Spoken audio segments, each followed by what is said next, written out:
The story of Rome begins with a legend. Twin brothers Romulus and Remus were abandoned as infants. A she-wolf discovered and nurtured them.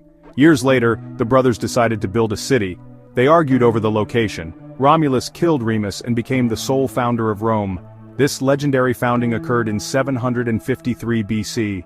Rome's geographic location was ideal for growth. It was situated on a fertile plain in central Italy. The Tiber River provided access to the sea. 7 hills surrounding the area provided natural defenses. Early Rome was a humble village. Its people were farmers and shepherds. Over time, Rome's population grew. It began to attract people from surrounding areas. Rome's strategic location and growing population set the stage for its future rise to power. Rome was initially ruled by kings. These kings were not all powerful. They shared power with the Senate, a council of elders. In 509 BC, the Roman people revolted against their last king, Tarquin the Proud. They established a new form of government, the Roman Republic. The Republic was designed to prevent tyranny. Power was distributed among different groups. The Senate, made up of wealthy landowners called patricians, held significant influence. The assembly, composed of all male citizens, had the power to elect officials and pass laws. 2 consuls, elected annually, served as the Republic's chief executives, leading the army and conducting government business. This system of shared power, however, was not without its tensions. The plebeians, Rome's common citizens, struggled for greater rights and equality. Over time, they gained the right to elect their own representatives, called tribunes, who could veto the actions of the Senate. The early centuries of the Republic witnessed Rome's expansion across Italy. The Roman army, disciplined and well-organized, conquered neighboring tribes. Rome's success stemmed from its military prowess and its pragmatic approach to conquered peoples. Some were granted full Roman citizenship, while others became allies. Rome's growing power brought it into conflict with Carthage, a powerful North African empire. The Punic Wars, a series of 3 conflicts spanning over a century, tested Rome's strength.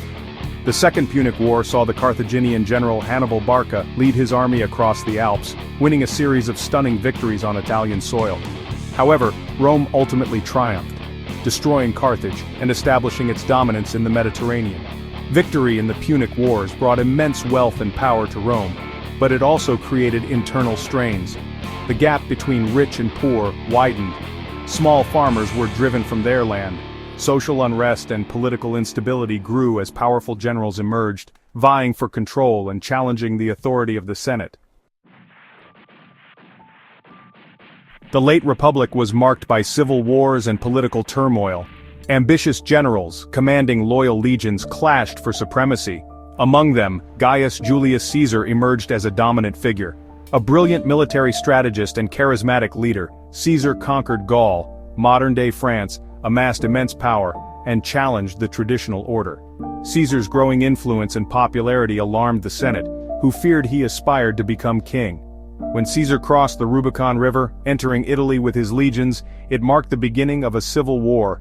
Caesar's forces prevailed, and he became dictator of Rome. He instituted reforms aimed at addressing social and economic problems, but his rule was short-lived. In 44 BC, a group of senators, fearing Caesar's ambition and believing he had become a tyrant, assassinated him. This act, intended to save the Republic, instead plunged Rome into another round of civil wars. Section 5. Augustus, the first emperor, and the Pax Romana. Caesar's assassination led to a power struggle among his former supporters. Octavian, Caesar's grandnephew and adopted son, emerged victorious.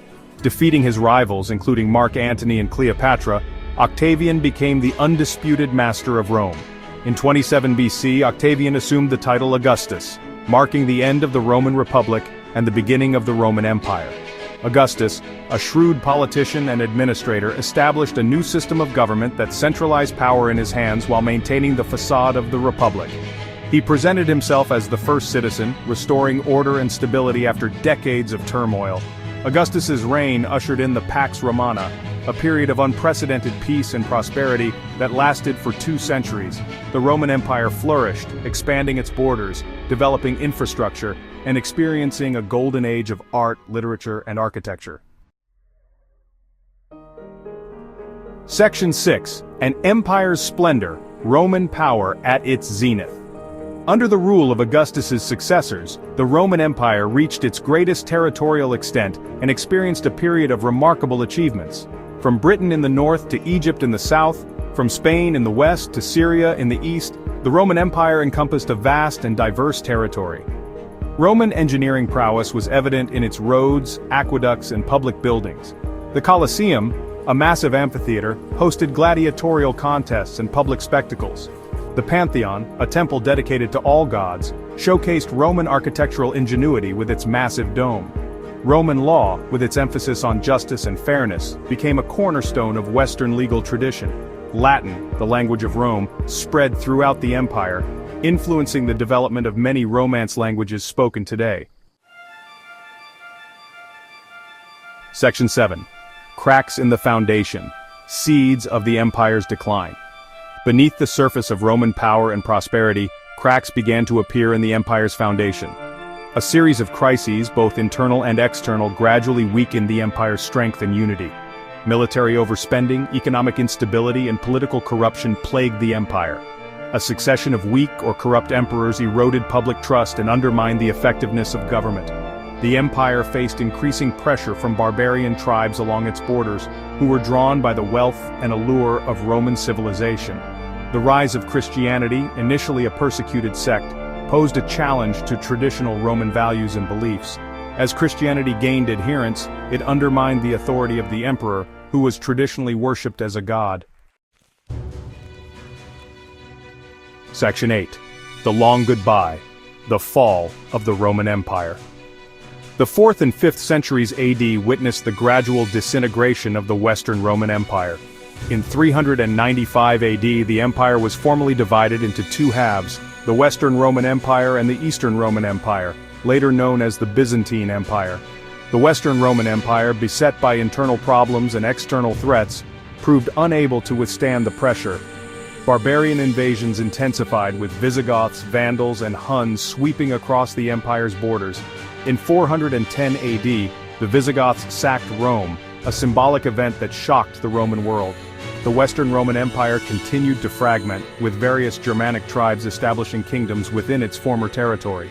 In 476 AD, the last Western Roman emperor, Romulus Augustus, was deposed by Odoacer, a Germanic general. This event is traditionally considered to mark the fall of the Western Roman Empire, although the process of decline and collapse was a gradual and complex one. Section 9. A legacy forged in stone. Rome's enduring impact. The Roman Empire, despite its eventual fall, left an indelible mark on Western civilization. Roman law, language, architecture, and political thought continued to influence European society for centuries after the empire's collapse. The Roman Republic's system of government, with its emphasis on checks and balances, provided a model for later republics. Roman law served as the foundation for legal systems in many Western countries. Latin, the language of Rome, continued to be used in scholarship, diplomacy, and religious ceremonies. The Roman Empire's legacy is visible in countless ways, from the ruins of its once grand buildings to the enduring influence of its culture and institutions. Rome's rise and fall offer valuable lessons about the nature of power, the challenges of empire, and the enduring legacy of human civilization.